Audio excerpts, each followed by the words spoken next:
Welcome back with another banger. It's the React Files. Let's get straight to it. When we visited China, this shocked us. Everywhere we went and traveled, like hotels, trains, and even tourist attractions. And here you have facial recognition.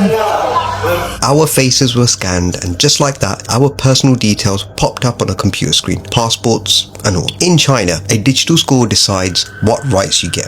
A good score brings good benefits. A low score, well, you can lose everything. People branded untrustworthy are blacklisted, their names and addresses plastered on cinema screens for public shame, and over 23 million people are already on that list. And once you're blacklisted, life stops. You can't buy train tickets, get a bank loan, rent an apartment, or even send your kids to a private school. One journalist was banned from traveling just for investigating corruption. I worry because I think many people like me will be deprived of individual freedoms. And now the UK is thinking about bringing in mandatory digital ID cards. You will not be able to work in the United Kingdom if you do not have digital ID. As parents, we have to ask this question. Is this protecting families, or is this the first step towards a digital dictatorship? I would say the latter. Shout out to Aziz Family Official. It seems like Skynet is on the horizon for real. Hey, yo, pause. I know what you're thinking.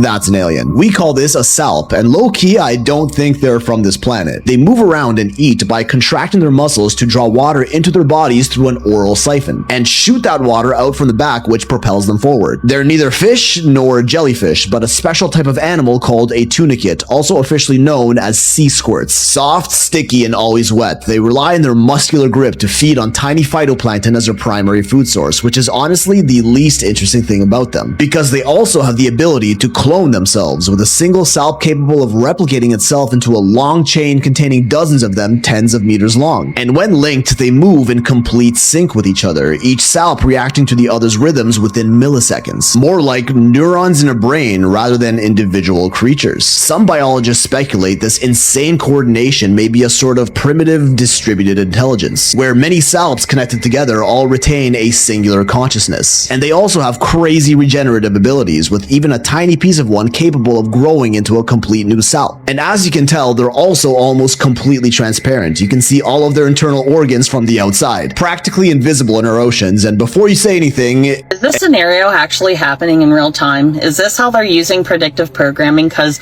you literally cannot make this stuff up. During a time when millions of Americans are losing their SNAP benefits, and let's face it, we're all financially struggling, Mariah Carey and the upper class decided to post out this commercial. If you haven't seen it, I'm going to post it here in just a second, but listen very closely to what the elf says, and then I'm going to post a video of what I saw on my FYP right after. Spiffy, busted! Bad news, Mariah Carey. The elves are striking this year. Elf revenge for putting us through holiday hell.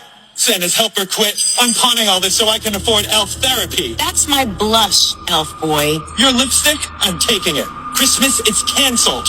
No bells, no cheer, no glam. Bye, sweetie. So my guess is the elves represent the peasants, and the peasants are sick of greedy corporations and overworking only to be broke, and now they're stealing. Is that what I'm seeing here? Is everybody on board with the symbolism? And then Mariah Carey, of course, represents herself, the rich, the big corporations who want you to be a part of all this consumerism to make them richer. And you know what they said? Screw the peasants. You turned him into a spineless snowman and made him work anyway. And then I stumbled across this video of an employee from one of these big corporations saying exactly what the elf was saying in that Sephora commercial. In light of everything that is happening right now, the craziest thing to me would be my franchise sending out letters for all of our employees to sign saying that their employee meal can't go over $7.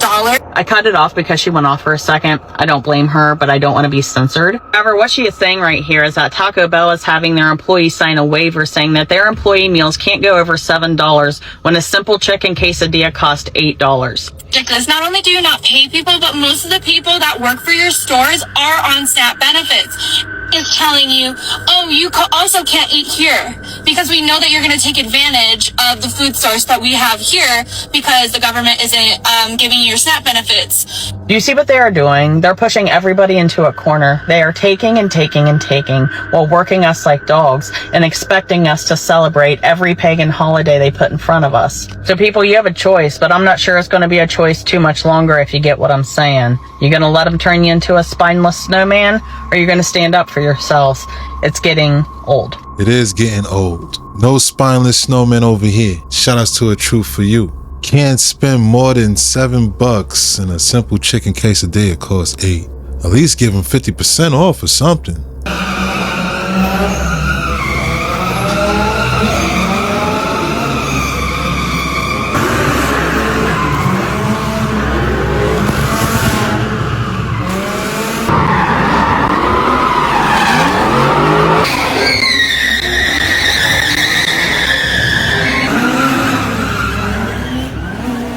Oh, I'm about to shatter y'all's childhood with this one. There's a rumor circulating online that Fred, Velma, Daphne, and Shaggy were all based off of real criminals who called themselves the Gang. So they weren't out here chasing monsters, they were really just running from the law. Their van called the Mystery Machine was real, and it was used for cross-state burglaries and identity scams. They operated between September in 1969 and October in 1970. It's also rumored that the show's creator met with one of the gang when they were institutionalized, and he later on got ideas for the show and created it, turning their story into something safe. Why the hell does it seem like everything's gotta be based off of something dark? There's always something more to what's going on than you realize. Now I'm sitting here wondering what other cartoons are based off of some fucked up shit. Like they were out here chasing monsters, but the whole time they were behind the wheel. This is also an urban legend, so take this with a grain of salt, y'all. But I wouldn't be surprised, because there's always some crazy stuff going on. And Hollywood likes taking inspiration from real life, so I wouldn't be surprised if this ended up being true. Let me know in the comments what you guys think about this. Now that's very interesting right there. Even their names matched up. Shout out to Ghosty Arch. I wouldn't be surprised either. I'm sure there's a few cartoons that we could point out.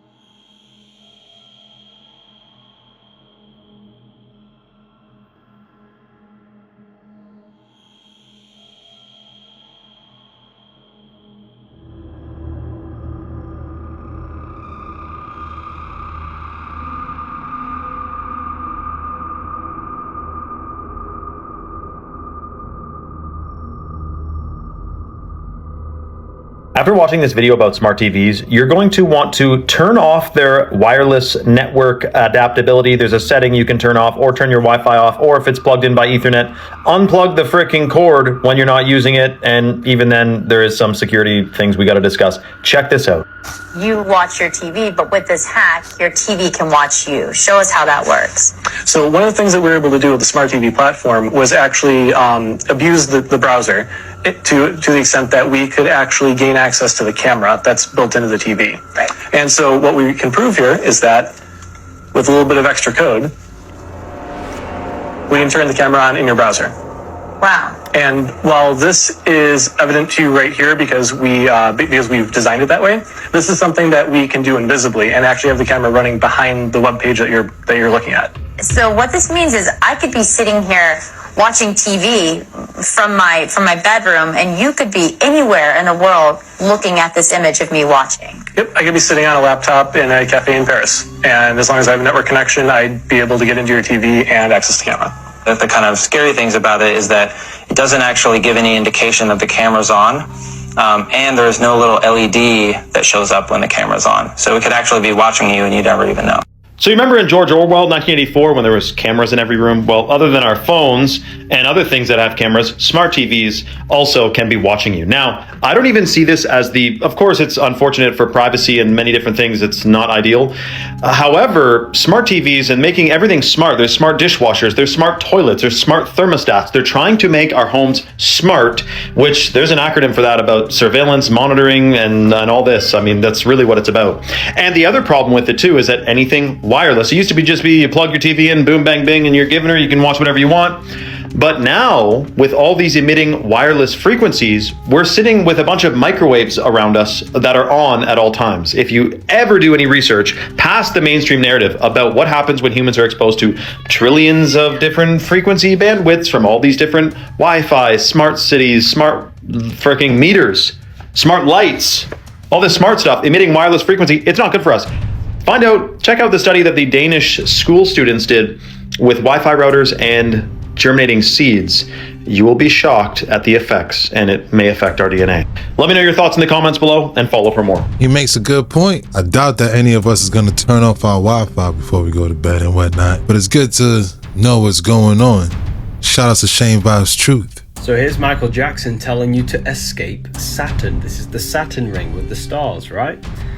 Because they speak in symbolism, and if you do not understand symbolism, you are walking through life like a headless chicken, not understanding the communication that's being communicated to you. You have to understand symbolism. But what is Saturn? Saturn represents anything that restricts human consciousness, anything that restricts you. That could be a law. This is why judges wear black robes, to represent the black planet of Saturn, because it's associated with the winter, darkness. Anything that restricts you. It could be belief systems, religion. This is why you always see the black cube in religion, because the black cube symbolizes Saturn and it restricts the mind. It enslaves the mind, and you cannot develop your consciousness if you believe in a religion, because it externalizes your power into an external god. So he's basically telling you to escape the mind control. And here's some more Freemasonic symbolism of Michael Jackson, the checkerboard floor. How are we letting men enter women's locker rooms? Shout out to this woman, Tish Hyman, because she saw it with her own eyes in a Gold's Gym in Los Angeles, and she didn't let this fly. She confronted the man, and she also confronted the staff, but the staff actually kicked her out, banned her membership, and let the man go back into the locker room and continue changing or doing whatever the heck he was doing. And she did not let that fly either. She caused a scene. She told everyone in the gym what is going on, and there's video footage of it. It's actually amazing. And then she also got the attention of Joey Swoll, Riley Gaines. Everyone on social media is now seeing this. So this is the clip of her confronting the man. No, now he knows how to be a man, right? Now he knows how to be a man. Stay out of the women's locker room. We don't want it. No. That's fine. I want the video. You can't get rid of me for this. I'm a woman and I have every right to not want a man in the restroom when I'm naked. There are girls naked in there. Look at them walking in there like it's okay. It's not okay. This is her telling everybody in the gym what just happened. Men, grown men with big dicks in the women's locker room. And that's why I'm getting kicked out. And I want to make sure the girls know. The fuck? Everybody saw that man in the fucking locker room. No one's saying shit. And I'm fucking done with it. It's fucking stupid. It's dangerous. Me naked in front of a man without my permission. But I'm the one who gets kicked out the gym, y'all. I'm terminated for not wanting men in the locker room. More people need to know that energy harvesting for the demonic realm is a thing. So when they do things like this, they are intentionally trying to make us mad. They are intentionally trying to rile us up, to get a reaction out of us, because whatever we focus on, that's where our energy goes. See, what the enemy has done, and he's done it so beautifully, is he props up political puppets, political agendas, political distractions, political theater, if you will, political movies, so that the world forgets that this is a spiritual battle. And now even the average Christian has forgotten that. This is not a physical battle. And unfortunately, 99% of the news that you and I see is just distractions. It is just literally political theater to distract you from the spiritual realm. We are up against literal demonic entities from another dimension. We are up against Satan's dark kingdom, and you cannot fight that physically. You fight that in your prayer closet. I see it all the time on social media. Why don't we just rise up? It's us against them. It's how many billions against 13 families? Yes. And those 13 families are demonic entities. So the way we fight this is in the spirit. We fight them with our spiritual weapons of warfare, our belt of truth, our helmet of salvation, our shield of faith, sword of the spirit, which is the word of God. We fight them, y'all, in the spirit. And you know what the enemy hates? He hates when you know who you are in Christ. He hates when you know the truth. He hates when you know who your true enemy is. He hates when you remain calm and rooted in Christ. He hates when you know what your weapons are and you know how to use them. Know that everything that we are watching is political theater. Everything that we are watching is a distraction. It is there to rile you up, to get you distracted from the root of how this world is ran and operated, and that is spiritual by demonic entities. This is not a physical battle. This is a spiritual battle, and we fight it by remaining calm and peaceful and rooted in Christ. I agree. I believe energy harvesting is real. Shout out to Ashley Hayes. It definitely feels like they trying to push us to the edge. Gotta stay cool, calm, and collected. Water shows you what they meant by as above, so below. This is the spiritual universe, and this is the material. Everything you see in the spiritual universe manifests directly down here, but it's distorted because, boom. Different types of distortions in your ego, from culture, from your upbringing, basically your indoctrination. All these things distort the water, and so even though it's a perfect reflection, it will always be distorted. That's why the Buddhists want you to calm the waters. And yeah, there's a duck. I could definitely see that. Shout out to Mora Mystic.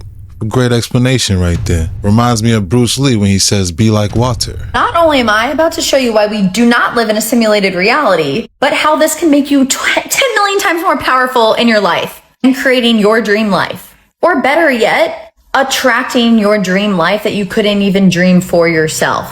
Okay, first things first. The word simulation comes from the Latin word simulare, to imitate, to copy, to make something appear real. It is about replication. A simulation is actually a reflection of reality, not the source of it. Now let's look at the word creation. It comes from the word crear, or however you say it. To bring forth, to make grow, to give birth. When you're creating something, you're not ever imitating, you're participating. Is when you're in the act of generating reality, not observing it from the outside. Basically, we are not being simulated by some higher beings. We are the higher beings mixed with us, and we're working together in a feedback system to co-create reality. And how do we do that? What do we co-create reality with? What is that clay we mold with our higher self or God or whatever you want to call it? Our fabric of reality is made of plasma. It is a living, reactive, intelligent substance. It is not just the fourth state of matter, but is a finer living field beyond the fourth state of matter. You might know it as the fifth essence, also known as quintessence. It is what makes up the fabric of our reality.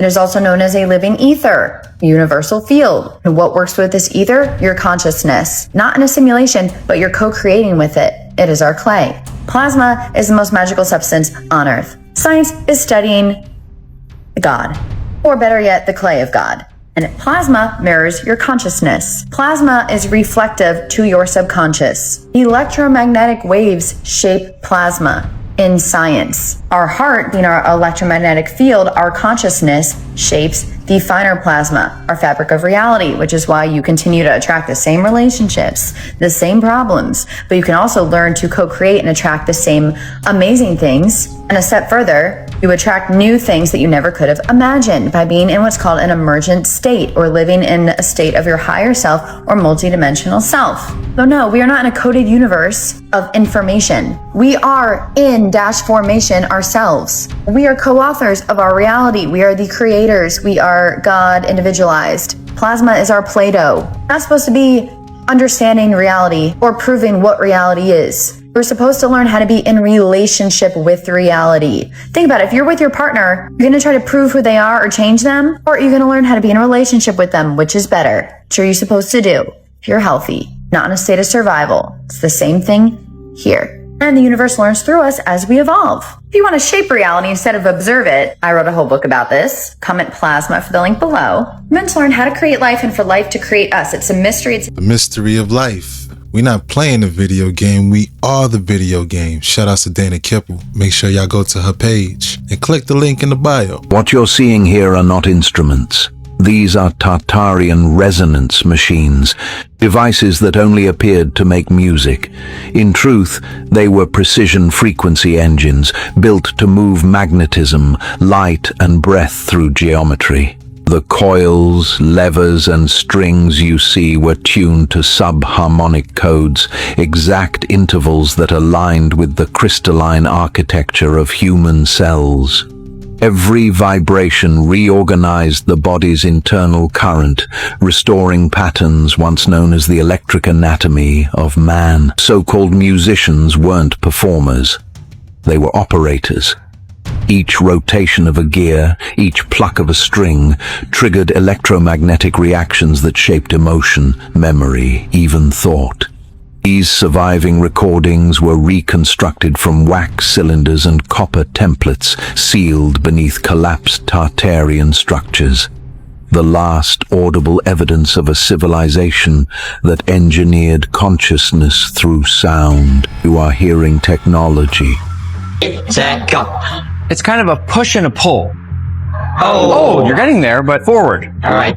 Forward. Just when you were saying things were too easy, right? I know. Forward and back. Forward and back. Oh! Hey! Come on! Oh. 3i Atlas is much worse than NASA thought. Because 3i Atlas isn't behaving like any comet or asteroid we've ever seen. It's not simply weird, it's impossible.